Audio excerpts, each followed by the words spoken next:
let's say you go into you can do this in a room. It's quite fun to do it just when you're sitting in a room, like a room, maybe your bedroom. You can sit there and just sort of meditate on it and think, okay, if I wanted to spend 10 minutes making this room better, what would I have to do? And you have to ask yourself that, right? It's not a command, it's like a genuine question.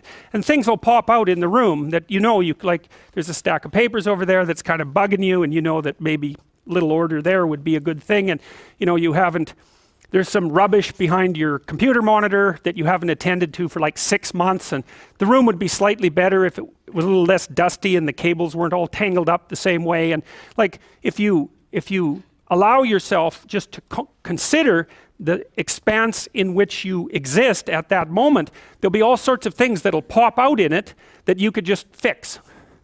And I might say, well, if you were coming to see me for psychotherapy, this easiest thing for us to do first would just be to get you to organize your room. You think, well, is that psychotherapy? And the answer is, well, it depends on how you conceive the limits of your being. And I would say, start where you can start. If something announces itself to you, which is a strange way of thinking about it, as in need of repair, that you could repair, then hey, fix it. You fix 100 things like that, your life will be a lot different. I often tell people too, fix the things you repeat every day, because people tend to think of those as trivial, right? You get up, you brush your teeth, you have your breakfast, you have your routines that you go through every day. Well, those probably constitute 50% of your life. And people think, well, they're mundane, I don't need to pay attention to them. It's like, no, that's exactly wrong. The things you do every day, those are the most important things you do. Hands down. All you have to do is do the arithmetic. You figure it out right away. So 100 adjustments to your broader domain of being, and there's a lot less rubbish around, and a lot fewer traps for you to step into.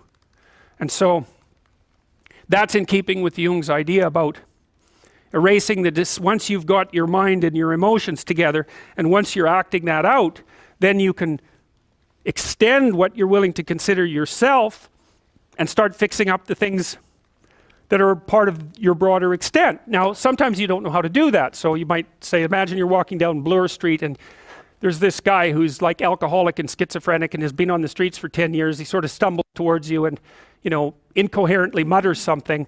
That's a problem. And it would be good if you could fix it, but you haven't got a clue about how to fix that. You just walk around that and go find something that you could fix, because if you muck about in that, not only is it unlikely that you'll help that person, it's very likely that you'll get hurt yourself. So, just because while you're experiencing things announce themselves as in need of repair, doesn't mean that it's you right then and there that should repair them. You have to have some humility.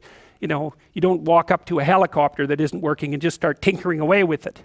You have to stay within your domain of competence. But most of the time, if people look at their lives, it's a very interesting thing to do. I like the idea of the room, because you can do that at the drop of a hat. You go back to where you live and sit down and think, okay, I'm going to make this place better for half an hour. What should I do?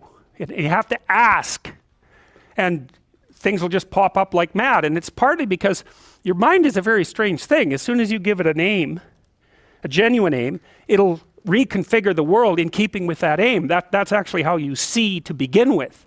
And so if you set it a task, especially, you have to be genuine about it, which is why you have to bring your thoughts and emotions together, and then you have to get them in your body so you're acting consistently. You have to be genuine about the aim, but once you aim, the world will reconfigure itself around that aim, which is very strange. And it's technically true. The best example of that, you have all seen this video where you watch the basketballs being tossed back and forth between members of the white team versus the black team, and while you're doing that, a gorilla walks up into the middle of the video and you don't see it. It's like, if you thought about that experiment for about 5 years, that would be about the right amount of time to spend thinking about it. Because what it shows you is that you see what you aim at. And that, man, if you can get one thing through your head as a consequence of even being in university, that would be a good one. You see what you aim at. And so because one inference you might draw from that is, be careful what you aim at. right? What you aim at determines the way the world manifests itself to you.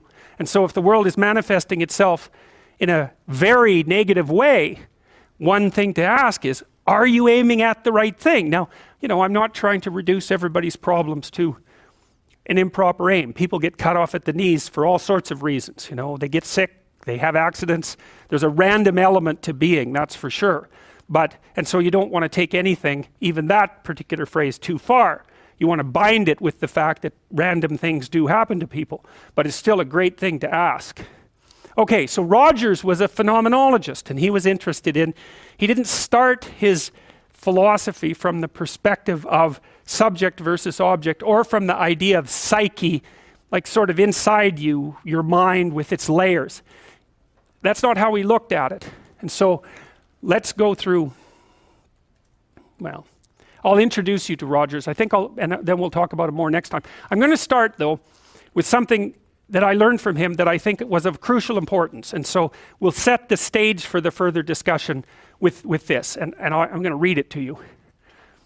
Assuming a minimal mutual willingness to be in contact and to receive communications, we may say that the greater the communicated congruence of experience, awareness, and behavior on the part of one individual, the more the ensuing relationship will involve a tendency towards reciprocal communication with the same qualities, mutually accurate understanding of the communications, improved psychological adjustment and functioning in both parties, and mutual satisfaction in the relationship.